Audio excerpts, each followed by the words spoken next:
Book 10, Chapter 21. But is it so, as one remembers Carthage who hath seen it? No, for a happy life is not seen with the eye, because it is not a body. As we remember numbers then? No, for these he hath in his knowledge, seeks not further to attain unto. But a happy life we have in our knowledge, and therefore love it, and yet still desire to attain it, that we may be happy. As we remember eloquence then? No, for although upon hearing this name also, some call to mind the thing, who still are not yet eloquent, and many who desire to be so, whence it appears that it is in their knowledge. Yet these have by their bodily senses observed others to be eloquent, and been delighted, and desire to be the like. Though indeed they would not be delighted but for some inward knowledge thereof, nor wish to be the like, unless they were thus delighted. Whereas a happy life we do by no bodily sense experience in others. As we remember joy? Perchance, for my joy I remember, even when sad, as a happy life, when unhappy. Nor did I ever with bodily sense see, hear, smell, taste, or touch my joy, but I experienced it in my mind when I rejoiced, and the knowledge of it clave to my memory, so that I can recall it with disgust sometimes, at others with longing, according to the nature of the things wherein I remember myself to have joyed. For even from foul things have I been immersed in a sort of joy, which now recalling, I detest and execrate. Otherwise in good and honest things, which I recall with longing, although perchance no longer present, and therefore with sadness I recall former joy. Where then and when did I experience my happy life, that I should remember and love and long for it? Nor is it I alone, or some few besides, but we all would fain be happy, which, unless by some certain knowledge we knew, we should not with so certain a will desire.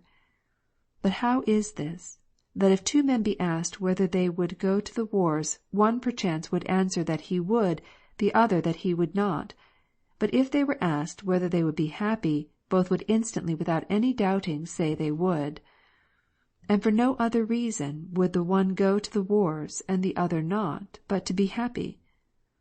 Is it perchance that as one looks for his joy in this thing, and another in that, all agree in their desire of being happy, as they would, if they were asked, that they wished to have joy, and this joy they call a happy life? Although then one obtains this joy by one means, another by another, all have one end, which they strive to attain, namely joy. Which being a thing, which all must say they have experienced, is therefore found in the memory, and recognized whenever the name of a happy life is mentioned. Chapter 22. Far be it, Lord, far be it from the heart of thy servant who here confesseth unto thee, far be it, that, be the joy what it may, I should therefore think myself happy. For there is a joy, which is not given to the ungodly, but to those who love thee for thine own sake, whose joy thou thyself art. And this is the happy life, to rejoice to thee, of thee, for thee. This is it, and there is no other. For they who think that there is another pursue some other and not the true joy. Yet is not their will turned away from some semblance of joy. Chapter 23. It is not certain, then, that all wish to be happy, inasmuch as they who wish not to joy in thee, which is the only happy life, do not truly desire the happy life. Or do all men desire this, but because the flesh lusteth against the Spirit, and the Spirit against the flesh, that they cannot do what they would, they fall upon that which they can, and are content therewith, because what they are not able to do, they do not will so strongly, as would suffice to make them able. For I ask any one, had he rather joy in truth or falsehood? They will as little hesitate to say in truth as to say that they desire to be happy, for happy life is joy in the truth. For this is a joying in Thee, who art the truth, O God, my light, health of my countenance, my God. This is the happy life which all desire, this life which alone is happy, all desire. To joy in the truth all desire. I have met with many that would deceive. Who would be deceived? No one. Where then did they know this happy life, save where they knew the truth also? For they love it also, since they would not be deceived. And when they love a happy life, which is no other than joying in the truth, then also do they love the truth, which yet they would not love, were there not some notice of it in their memory. Why then joy they not in it? Why are they not happy? Because they are more strongly taken up with other things which have more power to make them miserable, than that which they so faintly remember to make them happy. For there is yet a little light in men. Let them walk that the darkness overtake them not. But why doth truth generate hatred, and the man of thine, preaching the truth, become an enemy to them? Whereas a happy life is loved, which is nothing else but joying in the truth, unless that truth is in that kind loved, that they who love anything else, would gladly have that which they love to be the truth, and because they would not be deceived, would not be convinced that they are so. Therefore do they hate the truth, for that thing's sake which they love instead of the truth. They love the truth when she enlightens, they hate her when she reproves.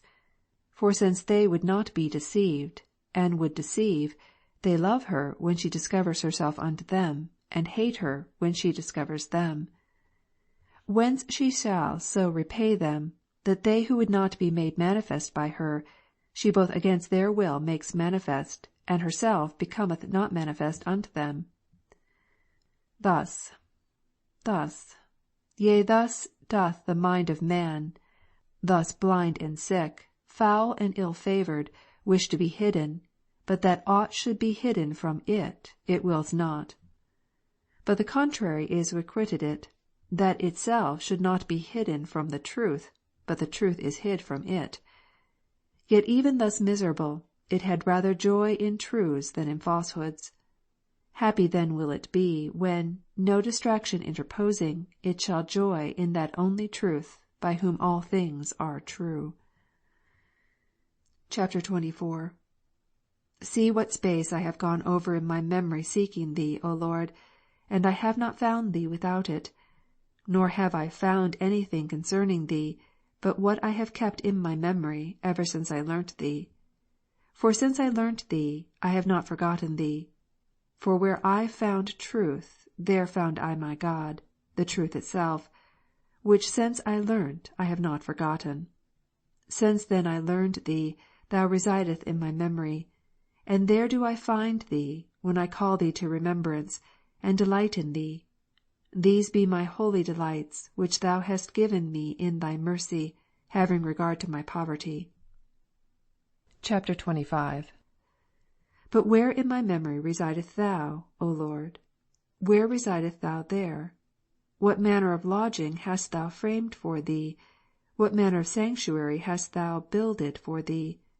Thou hast given this honour to my memory, to reside in it, but in what quarter of it Thou residest, that am I considering. For in thinking on Thee, I passed by such parts of it, as the beasts also have, for I found Thee not in there among the images of corporal things. And I came to those parts to which I committed the affections of my mind, nor found Thee there. And I entered into the very seat of my mind, which it hath in my memory, inasmuch as the mind remembers itself also. Neither wert Thou there. For as Thou art not a corporal image, nor the affection of a living being, as when we rejoice, condole, desire, fear, remember, forget, or the like, so neither art Thou the mind itself, because Thou art the Lord God of the mind. And all these things are changed, but Thou remainest unchangeable over all, and yet hast vouchsafed to dwell in my memory since I learned Thee. And why seek I now, in what place of Thou dwellest, as if there were places therein? Sure I am, that in it thou dwellest, since I have remembered thee, ever since I learned thee, and there I find thee, when I call thee to remembrance. Chapter 26. Where then did I find thee, that I might learn thee? For in my memory thou wert not, before I learned thee. Where then did I find thee, that I might learn thee, but in thee above me? Place there is none. We go backward and forward, and there is no place. Everywhere, O Truth, dost thou give audience to all who ask counsel of thee, and at once answereth all, though on manifold matters they ask thy counsel. Clearly dost thou answer, though all do not clearly hear. All consult thee on what they will, though they hear not always what they will. Here is thy best servant, who looks not so much to hear that from thee which himself willeth, as rather to will that which from thee he heareth. Chapter 27. Too late loved I thee, O thou beauty of ancient days, yet ever new. Too late I loved thee. And behold, thou wert within, and I abroad, and there I searched for thee. Deformed I, plunged amid those fair forms which thou hast made. Thou wert with me, but I was not with thee. Things held me far from thee, which, unless they were in thee, were not at all. Thou callest and shoutest and burstest my deafness. Thou flashest, shonest, and scatterest my blindness. Thou breathest odours, and I drew in breath and pant for thee. I tasted, and hunger and thirst. Thou touchest me, and I burned for thy peace. Chapter 28. When I shall with my whole self cleave to thee, I shall nowhere have sorrow or labour, and my life shall wholly live, as wholly full of thee. But now since whom thou fillest up. Because I am not full of thee, I am a burden unto myself. Lamentable joys strive with joyous sorrows, and on which side is the victory I know not. Woe is me! Lord, have pity on me. My evil sorrows strive with my good joys, and on which side is the victory I know not. Woe is me! Lord, have pity on me. Woe is me! Lo, I hide not my wounds. Thou art the physician, I the sick. Thou merciful, I miserable. Is not the life of man upon earth all trial? Who wishes for troubles and difficulties? Thou commandest them to be endured, not to be loved. No man loves what he endures, though he love to endure. For though he rejoices that he endures, he had rather there was nothing for him to endure. In adversity I long for prosperity, in prosperity I fear adversity. What middle place is there betwixt these two, where the life of man is not all trial? Woe to the prosperities of the world, once and again, through fear of adversity and corruption of joy. Woe to the adversities of the world, once and again, and the third time, from the longing for prosperity, and because adversity itself is a hard thing, and lest it shatter endurance. Is not the life of man upon earth all trial, without any interval? Chapter 29.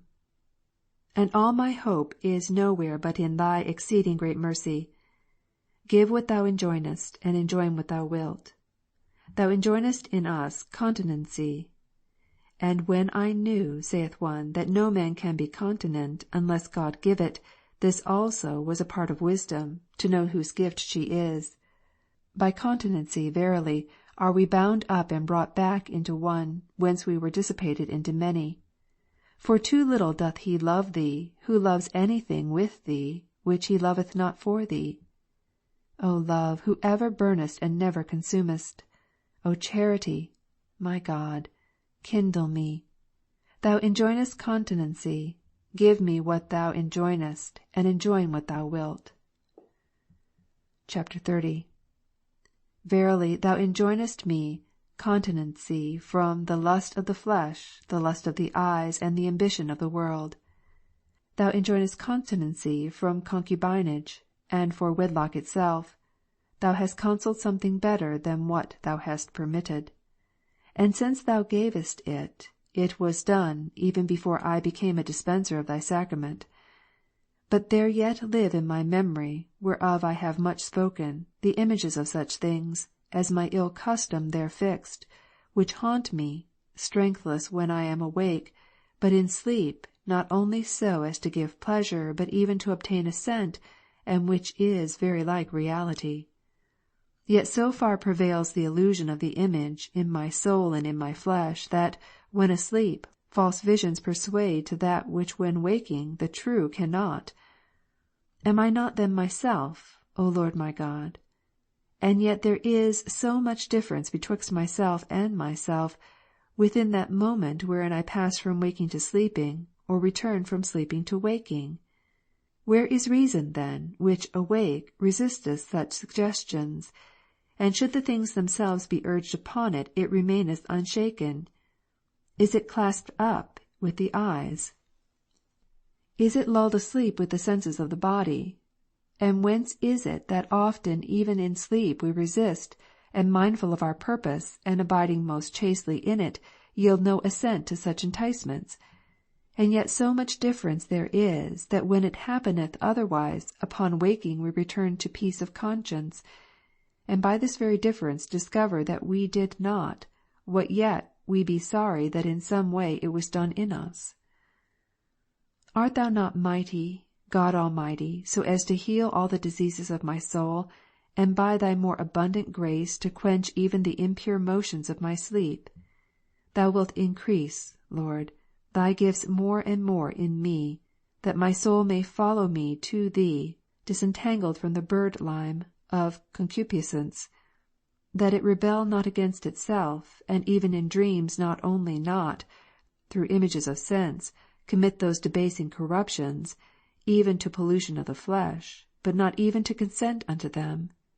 For that nothing of this sort should have, over the pure affections even of a sleeper, the very least influence, not even such as a thought would restrain, to work this, not only during life, but even at my present age, is not hard for the Almighty, who art able to do all things that we ask or think.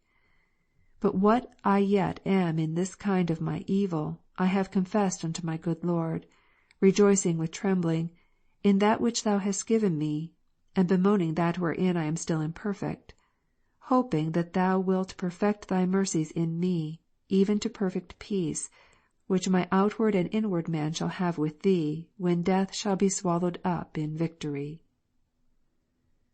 End of Book 10, Chapter 30.